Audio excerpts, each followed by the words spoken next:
नमस्कार दोस्तों, स्वागत है आपका एग्ज़ाम वॉरियर में। तो आज हम करने वाले हैं मैथ की क्लास नंबर 28। इसमें मैं आपको मिक्सचर एंड एलिगेशन के कुछ बेहतरीन क्वेश्चन करवाने वाला हूं। जिन्होंने प्रीवियस क्लासेस नहीं देखी वे क्या करें कि डिस्क्रिप्शन में चेक करें, लिंक दे दूंगा मैं वहां पर। आपने पहले प्रीवियस क्लासेस देखनी है। अगर आप पहली बार देख रहे हो तो आपने पहले पुरानी क्लासेस देखनी है। अगर आप अब इसे देखोगे तो आपको ये समझ नहीं आने वाली। और जो नए व्यूअर्स है वे चैनल को ज़रूर सब्सक्राइब करें।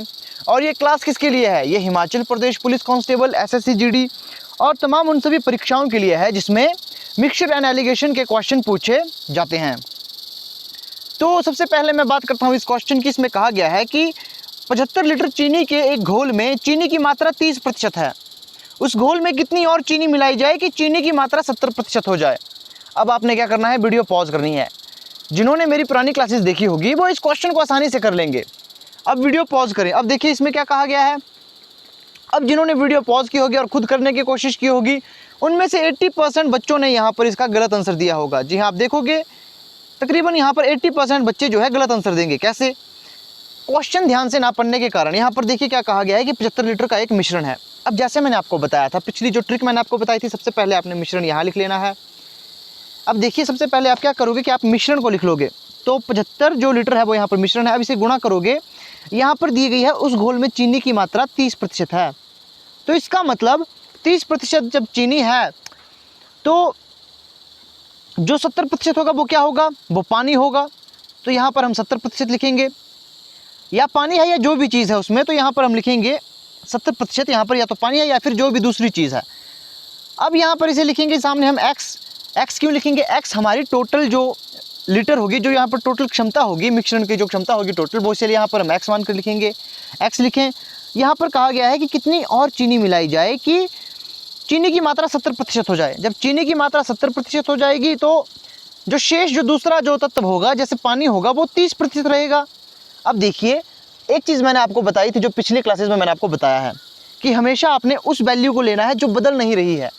देखिए पहले जो पानी था वो 70% था, ये अभी भी 70% ही होगा क्योंकि बदलाव सिर्फ चीनी में हो रहा है।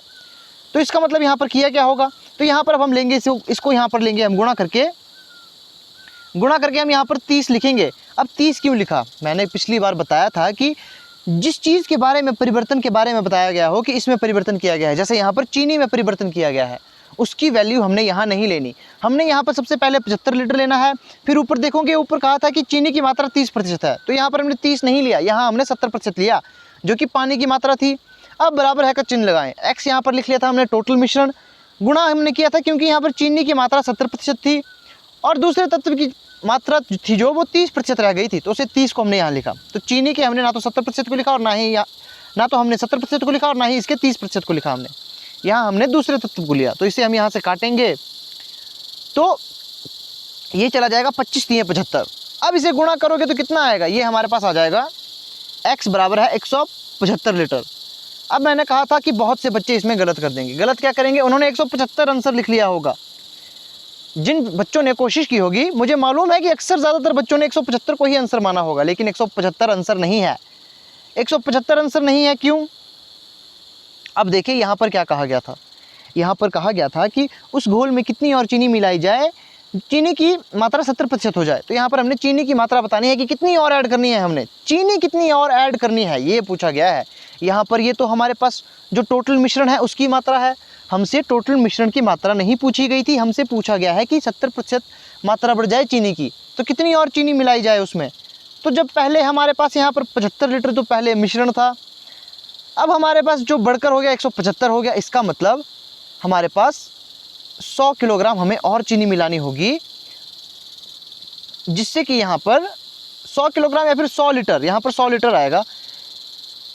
तो 100 लीटर मिश्रण में हमें चीनी और मिलानी होगी, जिससे कि चीनी की मात्रा 70% हो जाएगी।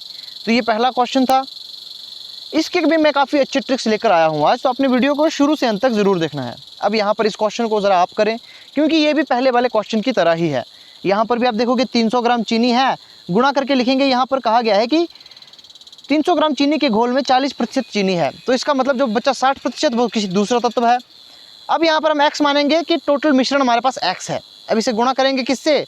चीनी कितनी मिलाई जाए कि इसमें चीनी की मात्रा 50% हो जाए। जब चीनी की मात्रा 50% हो जाएगी तो जो दूसरा घोल होगा, मान लीजिए पानी ही होगा, वो 50% ही रहेगा, क्योंकि 50 जब चीनी है तो 50 आपका पानी रहेगा। अब 50 ही क्यों रहेगा? मैंने कहा है कि हर बार कोई भी वस्तु आपने 100% मानकर चलनी है। तो ये अब यहाँ पर आपने बराबर है का साइन लगाना, इसे आप काटोगे, 1 0 से 1 0 गई, तो यहाँ पर हमारा बन जाएगा 5 के 30, तो 60, तो यहाँ पर 360, माफ़ कीजिएगा 360 हमारे पास x आ गया। तो ये क्या है? ये है टोटल मिश्रण। टोटल मिश्रण है ये। हमसे पूछा गया था कि कितनी और चीनी मिलाई जाए कि जो घोल में है चीनी की मात्रा 50% हो जाए। तो पहले था घोल में जो मात्रा थी वो 300 थी, अब घोल की मात्रा 360 हो गई है। इसका मतलब हमें 60 ग्राम और चीनी मिलानी होगी, जिससे कि चीनी की मात्रा है वो 50% हो जाएगी। अब एक नेक्स्ट टाइप का क्वेश्चन लेते हैं। अब इस क्वेश्चन को ध्यान से देखिए। यहाँ पर कहा गया है कि एक कैन 2 प्रकार के तरलों से भरा पड़ा है, जैसे उसमें एक तरल A है और एक तरल B है। यदि उनका अनुपात 7:5 के अनुपात में मिश्रण से पूरी तरह से भरा है वो, यदि कैन से 9 लीटर मिश्रण निकाल लिया जाए तो उसके स्थान पर उतनी ही मात्रा में B तरल भरा जाए, तो कैन में A और B का अनुपात 7:9 हो जाता है, तो कैन की क्षमता कितनी है? अब ऐसे क्वेश्चन को कैसे करना है? ये काफ़ी आसान क्वेश्चन होते हैं। दिखने में ये क्वेश्चन काफ़ी अजीब लगते हैं और काफ़ी मुश्किल दिखते हैं। ये काफ़ी आसान है। देखिए कैसे, आपके पास 2 तरल है A और B। आपके पास 2 तरल है A और B, एक तो A है और एक B है। अनुपात कितना है? 7:5 है। अब देखिए यहाँ पर क्या कहा गया है। यहाँ पर कहा गया है कि यदि कैन से 9 लीटर मिश्रण निकाल लिया जाए। अब देखिए, मान लीजिए ये कोई बर्तन है, इसमें कोई मिश्रण है दूध और पानी का। अब इसमें 9 लीटर निकाला जाएगा, तो जब आपने दूध में पानी मिला लिया है तो ऐसा नहीं हो सकता कि सिर्फ दूध को ही निकाला जाए, और ऐसा भी नहीं हो सकता कि केवल पानी ही निकाला जाए। दोनों निकलेगा और समान रेशो में निकलेगा, दोनों निकलेगा। अब देखिए यहाँ से निकाला इन्होंने 9 लीटर इन्होंने यहाँ से निकाला। इसका मतलब जितना A निकला उतना B निकला, जितना रेशो यहाँ पर A है उसी रेशो के अनुसार ये निकला। अब देखिए यहाँ पर क्या हुआ, तो फिर पानी निकाल लिया गया, फिर उतना ही पानी उन्होंने B तरल भर दिया गया। जितना उन्होंने निकाला तो 9 लीटर ही यहाँ पर इन्होंने B का तरल भर दिया। जो यहाँ पर क्वेश्चन कहा गया है कि उसके स्थान पर उतना ही मात्रा में तरल B भर दिया जाए। जैसे यहाँ पर हमने मिश्रण का 9 लीटर निकाला और केवल जो B तत्व है केवल वही भरा, 9 लीटर हमने केवल वही भरा। तो अब देखिए यहाँ पर जो रेशो था वो कितना हो गया? 7:9 हो चुका।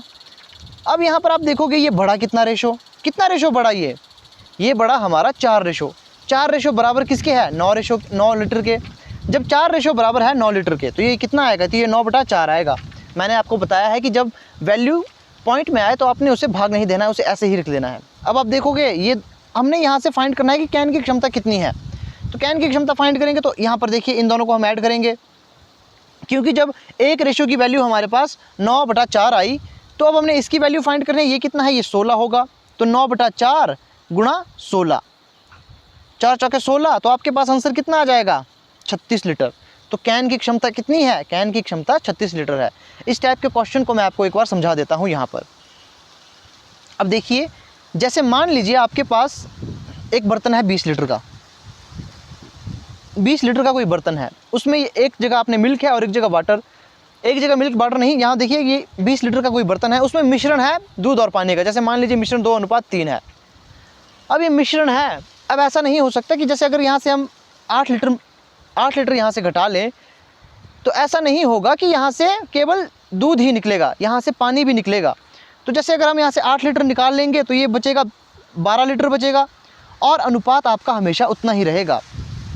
अब यहाँ पर कहा गया है, जैसे इस क्वेश्चन में कहा गया था कि B तत्व और बढ़ा दिया गया। जैसे मान लीजिए यहाँ पर मैं कहूँ कि पानी जो है वो 8 लीटर और बढ़ा दिया गया है, तो पानी में बढ़ोतरी होगी।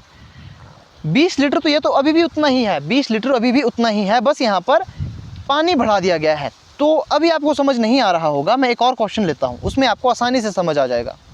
अब देखिए इस क्वेश्चन को ज़रा ध्यान से देखें। यहाँ पर कहा गया है कि एक कनस्तर में 2 द्रव है। मान लीजिए इस A और B की जगह मैं मान लेता हूँ दूध और पानी है। जैसे A को मैं मान लेता हूँ दूध और B को मान लेता हूँ मैं पानी। अब देखिए यहाँ पर जो दूध और पानी का अनुपात है वो दिया गया है 7:5।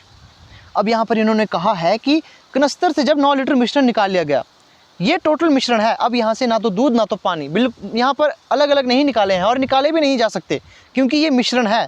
यहाँ से जो मिश्रण है 9 लीटर मिश्रण निकाल लिया गया। तो 9 लीटर निकाल लिया गया। आगे देखें क्या लिखा है, 9 लीटर निकाल कर उसकी जगह पर B द्रव डाला गया, और B है पानी, तो उसकी जगह पर पानी और डाला गया। 9 लीटर निकाला गया, पहले देखिए 9 लीटर निकाला इन्होंने, पहले 9 लीटर इस मिश्रण का निकाला, अब 9 लीटर इन्होंने पानी डाल दिया गया, अब 9 लीटर इन्होंने पानी और डाला, इसका मतलब पानी बढ़ गया है। अब जो पानी बढ़ गया है तो उसके जो यहाँ पर रेशो देखी है आपने कि A और B का अनुपात अब 7:9 हो गया है, तो रेशो 7:9 हो गई, 7:9 हो गई रेशो। अब दूध में कोई परिवर्तन नहीं होगा। दूध में परिवर्तन क्यों नहीं होगा? क्योंकि दूध में कुछ बढ़ाया या घटाया नहीं गया है, जो घटाया था वो मिश्रण था, वो दोनों का घटाया गया है, केवल एक का नहीं घटाया गया। तो यहाँ से दूध नहीं निकाला गया, दूध तो साथ ही रहेगा, पानी निकाला गया। तो इसमें देखोगे आप 4 रेशो का फ़र्क आया है, 4 रेशो का फ़र्क आया है, और निकाला कितना है 9 लीटर, और 9 लीटर पानी और मिलाया है। तो इसका मतलब ये कितना हो जाएगा, ये हो जाएगा 9/4। एक रेशो की वैल्यू हमारी 9/4 आ जाएगी। अब इसे आप टोटल करोगे तो ये कितना आएगा, ये आएगा हमारा, ये 16 हो जाएगा। तो 9/4 गुणा 16, तो 4 चौके 16, तो 36 लीटर हमारा आंसर नहीं है, 36 लीटर हमारा आंसर नहीं है। क्वेश्चन अभी बचा है, आरंभ में कनस्तर ए में द्रव्य की मात्रा कितनी थी। मतलब जो आरंभ में हमारे पास जो दूध था वो कितना लीटर था, ये हमने ये फाइंड करना है कि आरंभ में जो ये दूध है कितना लीटर था। तो इसे हम करेंगे यहाँ पर। अब देखिए हमारे पास टोटल आया है 36 लीटर, और जब आप इसे जमा करोगे ये कितना आ जाएगा, ये आएगा हमारे पास 12। अब ये 12 आएगा बटा में 12, तो 1 रेशो कितना निकलेगा, 3 निकलेगा। 1 रेशो 3 लीटर आ रहा है, 1 रेशो 3 है। तो हमने पता क्या करना है कि दूध कितना लीटर था उसमें, तो दूध का रेशो 7 है, तो जब 1 रेशो 3 है तो 7 रेशो कितना होगा, 21 लीटर। तो 21 लीटर हमारा राइट आंसर हो जाएगा, 21 लीटर हमारा आंसर है। अब एक बार मैं इसको समझा देता हूँ कि 21 लीटर कैसे आया। अब देखिए यहाँ पर क्या कहा गया था कि दूध और पानी का जो रेशो है वो 7:5 था, उसमें से उन्होंने दूध और पानी दोनों को निकाला है, उनका मिश्रण निकाला 9 लीटर। फिर क्या किया, उन्होंने केवल पानी जोड़ा, जिससे कि पानी का अनुपात 9 हो गया, 7:9 हो गया, पानी 4 अनुपात बढ़ गया। अब 4 रेशो बढ़ गया 9 लीटर में, तो 1 रेशो की वैल्यू हमने फाइंड की 9/4। फिर हमसे यहाँ पर पूछा गया था, हमने सबसे पहले यहाँ पर उस मिश्रण की कुल मात्रा ज्ञात की कि कुल कितना लीटर मिश्रण है, तो 36 लीटर हमारे पास मिश्रण आया। फिर हमसे पूछा गया था कि आरंभ में, क्वेश्चन यहाँ से ध्यान से देखिए, यहाँ कहा गया था आरंभ में जो दूध है वो कितना लीटर था, तो हमने निकाला, तो आरंभ में दूध हमारे पास 21 लीटर था। तो ये हमारे पास आंसर आ चुका है। अब नेक्स्ट क्वेश्चन करते हैं। अब इस क्वेश्चन को पहले तो आपके लिए होमवर्क है, आपने वीडियो को यहीं पर से अब देखना बंद कर देना है, इसे आपने खुद से कोशिश करनी है, और अगर क्वेश्चन खुद से सॉल्व ना हो तो ही आपने अब आगे वीडियो देखनी है। अब देखिए यहाँ पर क्या कहा गया है कि ए और बी है, कोई द्रव्य है, यहाँ पर 2 द्रव्य है, इनका जो मिश्रित रूप है यहाँ पर 4:1 में इन्हें मिश्रित किया गया है। जब 10 लीटर मिश्रण निकाल लिया जाता है और 10 लीटर बी द्रव्य भरा जाता है, तो जग में ए और बी का अनुपात 2:3 हो जाता है। अब देखिए मिश्रण निकाला गया था, और मैंने आपको बताया है मिश्रण निकाला जाए अनुपात उतना का उतना ही रहेगा, अनुपात में परिवर्तन नहीं होगा। लेकिन आप देखोगे यहाँ पर अनुपात में परिवर्तन हो चुका है। फिर यहाँ पर कहा गया था कि जो बी है 10 लीटर द्रव्य बी डाला जाता है, जैसे बी यहाँ पर 10 लीटर और डाला गया है, तो केवल बी में परिवर्तन आना चाहिए था, ए में नहीं। तो ए को हमने फिर से 4 बनाना है, तो इसे 2 से गुणा करेंगे, यहाँ से भी 2 से गुणा होगा, ये आपको पता है ऐसा गुणा क्यों होता है।